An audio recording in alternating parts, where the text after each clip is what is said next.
इस कहानी की शुरुआत में हमें एक आइलैंड पर कुछ रोबोट्स के मलबे को दिखाया जाता है। दरअसल ये रोबोट्स यूनिवर्सल डायनेमिक्स नाम की कंपनी के थे, जिसका कार्गो शिप समुद्र में क्रैश हो जाने से रोबोट्स आइलैंड के किनारे पर आ गए थे। उन रोबोट्स में से एक रोबोट सही सलामत था। उस बिलाव की एक फैमिली वहाँ मौजूद थी, जो अनजाने में उस रोबोट को ऑन कर देते हैं। उस रोबोट का नाम रोजम होता है, जिसे इंसानों की मदद के लिए बनाया गया था। वो एक फैमिली रोबोट था जो किसी भी टास्क को पूरा कर सकता था और से उस रोबोट के ऑन होने से डरकर पानी में आ जाते हैं। रोबोट उन सभी को अपना नाम बताती है कि मैं रोजम 7134 हूँ और मैं किसी भी तरह के काम को पूरा कर सकती हूँ। तभी वहाँ पानी की एक बड़ी लहर आने से वो किनारे पर आ जाती है। वो देखती है कि आगे से एक और बड़ी लहर उठकर उसकी तरफ बढ़ रही है। रोबोट समझ जाती है कि वहाँ खतरा है, पर वो चट्टान के ऊपर चढ़ नहीं पा रही थी। वो एक क्रेब के चढ़ने की नकल करती है, जिससे वो चट्टान के ऊपर आसानी से चढ़ जाती है। उसके सामने अब पूरा एक जंगल था। रोजम को इंसानों के कामों को आसान करने के लिए बनाया गया था, इसीलिए वो जंगल में आगे बढ़ती हुई कह रही थी कि मैं कोई भी काम करने के लिए तैयार हूँ। पर सभी जानवर उसे देखकर डर रहे थे। वो उसके बिल्कुल भी करीब नहीं आ रहे थे। उसे एक बीवर नजर आता है जो नदी के साइड में लकड़ियों को इकट्ठा करके डैम बना रहा था। रोजम उसकी मदद करने की कोशिश करती है, पर वो उन जानवरों की भाषा को समझ नहीं पा रही थी, जिससे उसे पता नहीं था कि उसे किसी तरह से उनकी मदद करनी है। वो सभी तरह के जानवर के पास जाकर उनकी मदद करने की कोशिश करती है, पर कोई भी जानवर उसे पसंद नहीं कर रहा था और सभी उसे मॉन्स्टर समझ रहे थे। रोजम को समझ आ जाता है कि अगर उसे जानवरों की मदद करनी है तो उसे उनकी भाषा को सीखना होगा। इसीलिए वो अब अपने लर्निंग मोड को एक्टिवेट कर लेती है, जिससे वो कुछ दिनों तक एक ही जगह पर बैठी रहती है और आसपास के सभी जानवरों की बातों को रिकॉर्ड करके उसे एनालाइज करने लगती है। कुछ ही दिनों में वो उन जानवरों की बातों को समझने लगती है। इसीलिए वो सभी जानवरों के बीच में चली जाती है और उन सभी को अपना इंट्रोडक्शन देती है। मैं रोजम 7134 हूँ और मैं आप सभी की मदद करके आपकी जिंदगी आसान बनाने के लिए तैयार हूँ। सभी जानवर उससे डर रहे थे। वो सभी वहाँ से भाग जाते हैं। रोजम निराश हो जाती है क्योंकि यहाँ कोई उसका मालिक नहीं था और ना ही उसके पास कोई टास्क था जिसे वो पूरा कर सकती थी। उसे समझ आ जाता है कि वो खो गई है। उसे फैक्ट्री वापस लौटना होगा, इसीलिए वो अपने रिटर्न ट्रांसमीटर को एक्टिवेट करने लगती है, पर वहाँ लाइटनिंग गिरने की वजह से वो नीचे गिर जाती है। उसका सिस्टम थोड़ी देर के लिए ऑफ हो गया था, जिससे काफी सारे रैकून उसके पार्ट्स को अलग कर देते हैं। रोजम को जब होश आता है तो उसकी हालत पूरी तरीके से बिगड़ गई थी। रैकून उसके चिबो के भी खाने की कोशिश कर रहे थे। रोजम अपने हैंड और आई को वापस ले लेती है और उन सभी रैकून को दूर कर देती है। वो रैकून उसके पीछे पड़ जाते हैं। एक रैकून उसके ट्रांसमीटर को लेकर दूर एक गुफा में चला जाता है। वो एक भालू का घर था। रैकून ट्रांसमीटर वहीं छोड़कर भाग जाता है। रोजम उस ट्रांसमीटर को वापस ले लेती है, पर वो भालू उस पर हमला कर देता है। रोजम बचकर भागने लगती है, पर हड़बड़ी में पेड़ों से टकराते हुए नीचे एक किले पर जाकर गिर जाती है। कुछ देर बाद जब उसका सिस्टम वापस से वर्क करने लगता है तो वो देखती है कि उसके सिस्टम में खराबी आ गई है और उसके बॉडी में कुछ फेदर फंसे थे। वो पेड़ों से टकराने के दौरान एक गूंज के घोंसले से टकरा गई थी, जिससे गूंज मारी गई थी। घोंसले में सिर्फ एक ही अंडा बचा था। रोजम उसे स्कैन करती है, जिससे उसे पता चलता है कि अंडा बिल्कुल ठीक है और उसमें जीवन पनप रहा है। उसे ये सब देखकर काफी अच्छा लगता है। वो उस अंडे का अब ख्याल रखने लगती है, पर फ्रैंक नाम का एक चालाक फॉक्स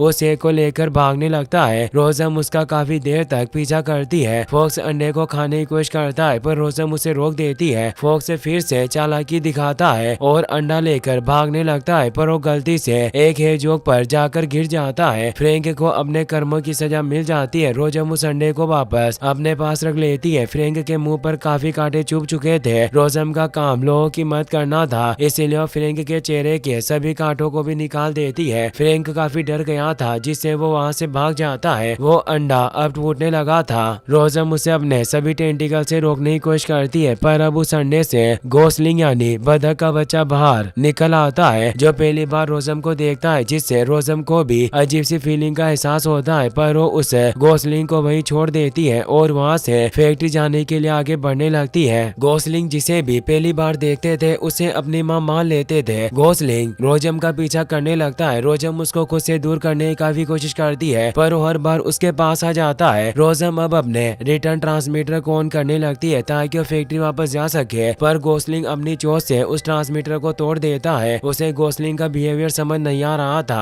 तभी उसे एक मदर अपोसम नजर आती है जो अपने 7 बच्चों को लेकर जा रही थी। उसका नाम पिंक टेल था। वो गोसलिंग उसके पास आ जाता है तो मदर अपोसम रोजम के पास आती है और उससे पूछती है कि क्या ये बच्चा तुम्हारा है। रोजम कहती है कि ये मेरा नहीं है बल्कि ये मेरा काम बिगाड़ रहा है। पिंक टेल बताती है कि बच्चे ऐसे ही होते हैं जो हमेशा शरारतें करते हैं और ये गोसलिंग जिसे पहली बार देखते हैं उसे अपनी माँ समझ लेते हैं, इसीलिए अब ये तुम्हें ही अपनी माँ समझ रहा है। रोजम उसे कहती है कि मैं इसकी माँ नहीं बनना चाहती तो पिंक टेल उसे बताती है कि कोई भी माँ बनने के लिए तैयार नहीं होता, हमें खुद ही माँ बनना सीखना पड़ता है। अब तुम ही इसकी माँ हो, तुम्हें ही इसका ख्याल रखना होगा, यही तुम्हारा काम है। रोजम को एक काम की तलाश थी और अब उसकी पूरी बॉडी में लाइट ग्लो होने लगती है। वो कहती है कि मैं अपने काम को जरूर पूरा करती हूँ पर मुझे इस बच्चे का कैसे ख्याल रखना होगा। पिंक टेल बताती है कि तुम्हें इसे खाना खिलाना होगा और सर्दियों के आने से पहले इसे तैरना और उड़ना सिखाना होगा क्योंकि गूंज को सर्दियों में माइग्रेशन करना पड़ता है वरना ज्यादा ठंड की वजह से मर सकते हैं। रोजम उसकी बात समझ जाती है और अब उसके पास 3 टास्क थे। उसे गोसलिन को खाना खिलाना, तैराना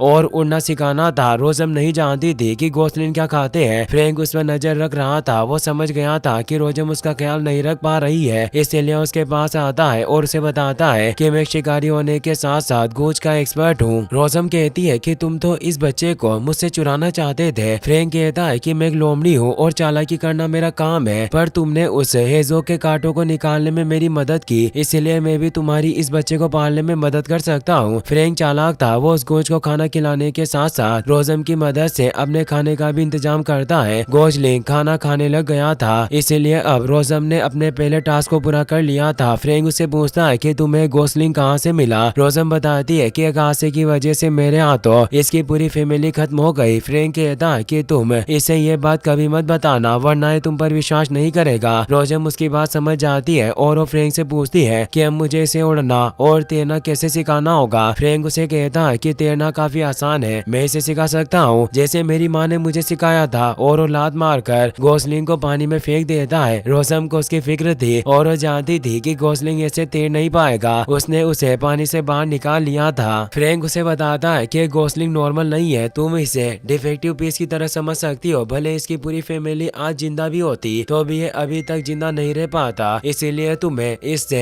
इतना लगाव नहीं रखना चाहिए और उसे खा लेता है ताकि उसके मरने के बाद में उसे दुख ना हो। पर रोजम गोसलिन को बाहर निकाल लेती है और कहती है कि इसे मारने से मेरा काम पूरा नहीं होगा, मुझे सर्दियों से पहले से उड़ना और तैरना सिखाना होगा। फ्रैंक कहता है कि पहले तुम्हें इसके लिए एक घर बनाना होगा जहाँ ये सुरक्षित रह सके और कोई इसे खा ना सके। रोजम अब जंगल से लकड़ियों को इकट्ठा करना शुरू कर देती है। गोसलिंग भी अब बोलना सीख गया था पर उसे रोजम का नाम लेने में दिक्कत हो रही थी, इसीलिए रोजम उसे कहती है कि तुम मुझे अब से रोज बुला सकते हो। गोसलिंग को यह नाम अच्छा लगता है। अब रोज फुल स्पीड में घर को बनाने लगती है। गोसलिंग भी उसकी मदद करता है। कुछ ही घंटों में वो अपने रहने के लिए एक इग्लू की तरह घर को बना लेते हैं। फ्रैंक रोज से कहता है कि तुम्हें इस गोसलिंग का नाम रखना चाहिए, वो एक रोबोट थी इसीलिए वो उसका नाम गोसलिंग 0001 रखती है। पर फ्रैंक और गोसलिंग को ये नाम बिल्कुल भी पसंद नहीं था। वो रोज को बताता है कि इसके नाम में नंबर नहीं होने चाहिए। वो बातों के साथ साथ अपने नए घर को डेकोरेट भी कर रहे थे। फ्रैंक कहता है कि नाम में अपनापन होना चाहिए, इसीलिए अब वो उसका नाम ब्राइट बिल रखती है। गोसलिंग को भी ये नाम बहुत अच्छा लगता है। फ्रैंक को भी ये नाम पसंद आता है। ब्राइट बिल को नींद आ रही थी। फ्रैंक उसे कहानी सुनाता है कि एक छोटा सा आइलैंड था जिसमें एक प्यारा सा गोसलिंग रहता था पर वो अकेला था, इसीलिए उसने स्टार से विश मांगी कि वो उसके पास एक प्यार करने के लिए माँ भेज दे। रोज उसी स्टार पर बैठी हुई ये सब सुन रही थी और वो वहाँ से तुम्हारे पास आ गई। उसके सीने में भी एक दिल था जिसके बारे में उसे कोई खबर नहीं थी और वो एक माँ की तरह तुम्हारी देखभाल करने लगी। गोसलिंग को अब नींद आने लगती है। रोज भी बैटरी बचाने की वजह से शट डाउन हो जाती है और वो तीनों अब सो जाते हैं। ऐसे ही वक्त गुजरता रहता है। ब्राइट बिल अब बड़ा हो गया था पर रोज के परवरिश करने से वो भी रोबोट की तरह बर्ताव करता था जिसे कोई भी जानवर उसका दोस्त नहीं था और वो डरकर उससे भी दूर भाग जाया करते थे। रोज अब उसका दिल खुश करने के लिए उसे कई सारे जानवर जानवरों की तरह बनकर दिखाती है। अब वो उसे तैरना सिखाने के लिए तालाब के पास ले आते हैं। ब्राइट बिल को डूबने से डर लग रहा था, पर फ्रैंक उसे धक्का देता है जिससे वो सीधा पानी में आ जाता है। ब्राइट बिल अब अपने पंखों को रोज के बताए अनुसार हिलाने लगता है, जिससे अब ब्राइट बिल तैरने लग गया था। रोज इससे खुश होती है, उसने दूसरे टास्क को भी पूरा कर लिया था,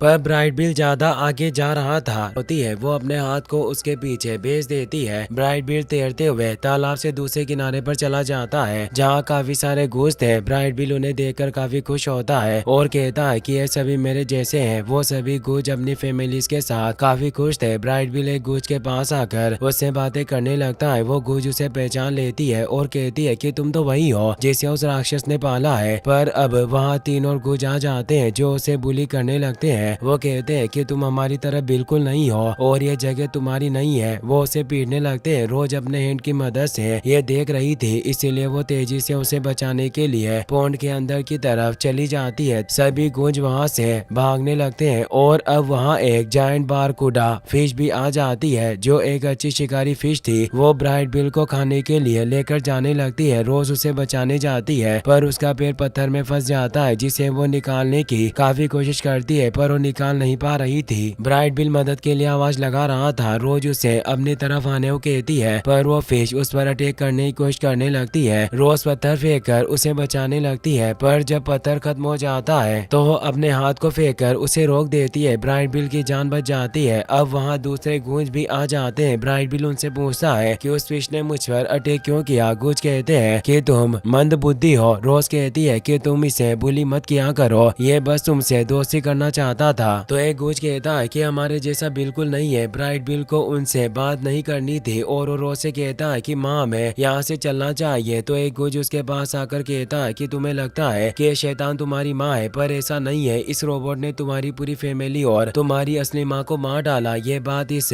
आइलैंड के सभी जानवर जानते हैं। फ्रैंक को इससे काफी गुस्सा आता है और वो उस गूंज पर अटैक करने लगता है, पर रोज उसे पकड़ लेती है। ब्राइट बिल इससे रोज से नाराज हो जाता है और अब वो गुस्से में वहाँ से चला जाता है। रोज भी वहाँ से जाने लगती है। रोज का एक पैर पत्थर में फंसने से डैमेज हो गया था। वहाँ पॉन्ड में बीवर मौजूद था, जो ये सब देख लेता है। वो कब से गूंज पर नजर रख रहा था और उसे एहसास था कि रोज ब्राइट बिल का एक माँ की तरह ख्याल रखने की कोशिश कर रही है। ब्राइट बिल, फ्रैंक और रोज अपने घर पर आ चुके थे। रोज अपने पैर को ठीक नहीं कर पाती, इसीलिए वो पैर के हिस्से को अलग कर देती है। ब्राइट बिल रोज से अपने पास्ट के बारे में पूछता है। रोज बताती है कि एक हादसे में मेरे हाथों से तुम्हारी पूरी फैमिली नष्ट हो गई। ब्राइट बिल इससे दुखी होता है। वो कहता है कि मुझे तुम पर काफी भरोसा था और मैं तुम्हें ही अपनी फैमिली मानता था, पर तुमने मेरी असली फैमिली को मार डाला। रोज उससे माफी मांगती है। मैंने जानबूझकर कुछ नहीं किया, वो सब अनजाने में हुआ। ब्राइट बिल कहता है कि ये बात जानकर तुम्हें मेरी असली माँ को बतानी चाहिए। अगर आज वो जिंदा होती तो मैं भी नॉर्मल होता और मैं तैर और उड़ सकता था। रोज कहती है कि तुम आज बहुत अच्छा तैरे हो। अगर तुम ऐसे ही प्रैक्टिस करते रहे तो तुम एक अच्छे स्विमर के साथ साथ उड़ना भी सीख जाओगे। ब्राइट बिल कहता है कि इससे कोई फायदा नहीं होगा, तुम मेरी फीलिंग्स को नहीं समझती, तुम मेरी माँ नहीं हो। और अब वो वहाँ से चला जाता है। रोज काफी सैड हो जाती है क्योंकि इतने सालों से जंगल में रहने से उसके अंदर भी इमोशन क्रिएट होने लगे थे। रोज अब समुद्र के किनारे आती है जहाँ वो सबसे पहले एक्टिवेट हुई थी। वो देखती है कि उस जगह पर और भी कई सारे यूनिवर्सल रोबोट्स के टूटे हुए पार्ट्स पड़े हुए थे। वो अपनी ही तरह के एक रोजम रोबोट को एक्टिवेट कर लेती है, जिससे वो यूनिवर्सल डायनेमिक के एक वीडियो को देखती है, जिससे उसे पता चलता है कि यूनिवर्सल डायनामिक कंपनी इंसानों के कामों को आसान बनाने के लिए कई सालों से रोबोट्स बनाते हुए आ रही थी और रोजम रोबोट्स को इंसानों के सभी कामों में मदद के लिए डिजाइन किया गया था। वो इंसानों के किसी भी टास्क को पूरा कर सकती है और ये इंसानों के लिए एक बहुत अच्छे दोस्त बन सकते हैं। रोज जब एक और रोजम रोबोट को ऑन करती है और अपनी चिप से उसका नाम रमज रखती है। रमज कहती है कि मैं अपने पहले काम के लिए तैयार हूँ। रोज उसे बताती है कि तुम्हारा काम यही है कि तुम मेरे टास्क में मेरी मदद करो, क्योंकि मेरा जो काम है उसका पूरा होना लगभग नामुमकिन है, क्योंकि मैं अब बदल चुकी हूँ। पहले मैं जो प्रोसेसिंग अपने सर से करती थी वो अब मेरे चेस्ट के हिस्से से होने लगी है, यानी अब उसमें इंसानों की तरह फीलिंग्स डेवलप होना स्टार्ट हो गई थी। रजम उसे कहती है कि तुम्हारे अंदर अल्फा 113 प्रोसेसर है और ये एक ऐसा प्रोसेसर है जिसमें सारी इंसानी जानकारी मौजूद है और इसके जैसे प्रॉब्लम को सॉल्व करने वाली चीज इंसानों के इतिहास में पहले कभी नहीं बनी। रोजम उसे कहती है कि मेरे पास एक बच्चा है जिसे मुझे उड़ना सिखाना है। रज़म को उसके चिप में खराबी लगती है, इसीलिए वो उस पर डायग्नोस्टिक रन करती है, जिससे उसे पता चलता है कि रोज ने अपनी प्रोग्रामिंग के साथ छेड़खानी की है। रोज कहती है कि मेरे पास यही एक तरीका था जिससे मैं अपने रूल्स से अलग हटकर अपने टास्क को पूरा कर पाऊँ। रज़म कहती है कि तुम गलत कर रही हो, तुम डिफेक्टिव हो, तुम अब एक रोबोट नहीं रही, तुम्हें अब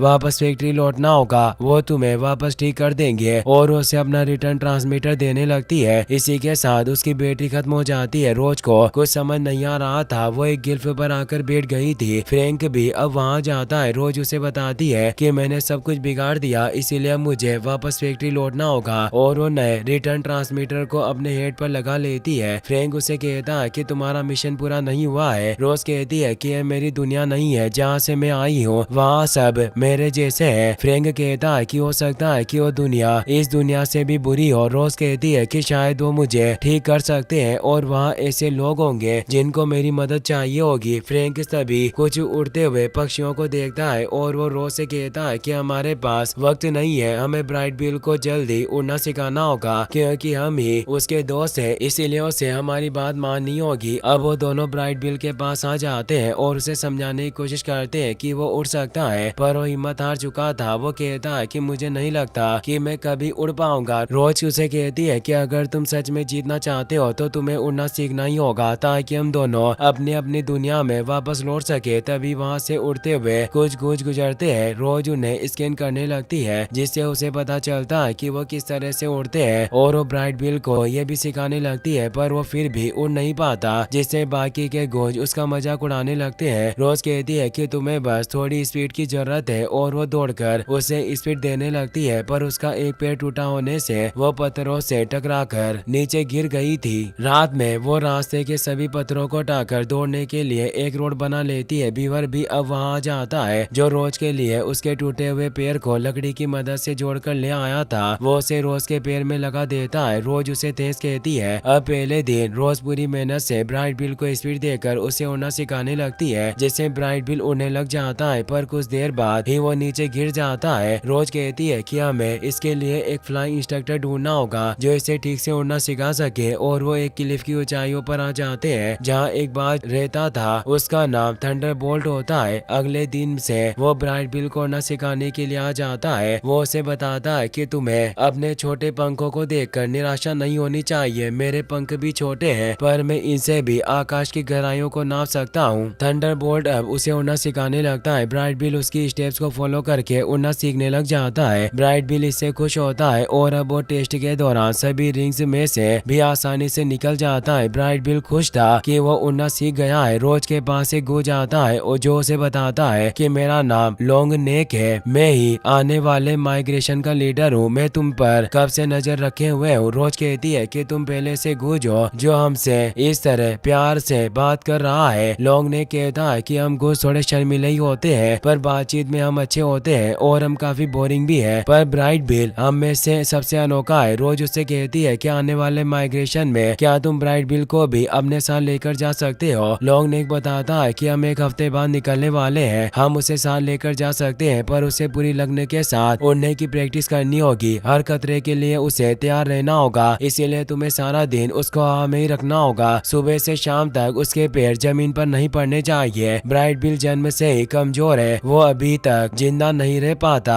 पर तुम्हारी परवरिश से वो जिंदा है। मुझे उम्मीद है कि वो माइग्रेशन कर पाएगा, भले ही उसके पंख छोटे हो पर उसका दिल बहुत बड़ा है। रोज लॉन्ग नेक की बात को समझ गई थी। वो ब्राइट बिल के ऊपर वेट डालकर उसे उड़ना सिखाने लगती है और उसे हार्ड ट्रेनिंग देती है। वो उसे हर तरह के खतरों के लिए तैयार कर रही थी। वो उसे पूरा दिन हवा में ही रखती है और उड़ते हुए ही उसे खाना सिखाती है। ब्राइट बिल थकने लगता है तो रोज, फ्रैंक और प्रिंगटेल उसे हौसला देती है। ब्राइट बिल पूरी पावर के साथ एक बड़े पत्थर को भी लेकर ऊपर उड़ने लगता है। लॉन्ग नेक भी ये देख रहा था और वो खुश था कि वो माइग्रेशन के लिए तैयार है। रोज भी इसे खुश थी। अगले दिन अब रोज और फ्रैंक ब्राइट बिल को लेकर सभी गूंज के पास आ जाते हैं, जहाँ लॉन्ग नेक सभी गूंज को इंस्ट्रक्शन दे रहे थे। वो उन्हें कहते हैं कि दोबारा माइग्रेशन करने का वक्त वापस आ गया है और हमेशा की तरह ये सफर हजारों मील का मुश्किल सफर है, जिसने हमें हजारों साल से परखा है और तैयार किया है। तभी उसकी नजर ब्राइट बिल पर जाती है। वो उसके पास आ जाते हैं और उसे कहते हैं कि तुम भी हमारे साथ चलोगे, तुम काफी अच्छा उड़ते हो, मैंने तुम्हें कई बार देखा है और मैं कब से एक जवान कोच को अपने ग्रुप में शामिल करना चाहता था। तुम्हारा मेरे ग्रुप को ज्वाइन करने के बारे में क्या ख्याल है? ब्राइट बिल खुश हो जाता है और कहता है कि मैं आपके साथ चलूंगा। लॉन्ग नेक ये जानता था कि ब्राइट बिल अभी भी रोज से नाराज है, इसीलिए वो उसे समझाता है कि तुम आज रोज की वजह से ही जिंदा हो, क्योंकि इसने ही तुम्हें उड़ना सिखाया। तुम बचपन से ही काफी कमजोर थे, फिर भी इसने तुम्हें हर मुश्किल से बचाया है और तुम्हें पाला। तुम देख सकते हो कि मेरे पूरे ग्रुप में एक भी तुम्हारी साइज का कोच नहीं है, क्योंकि अक्सर तुम्हारे जैसे बच्चे मारे जाते हैं। इसीलिए जिस रोज ने तुम्हारे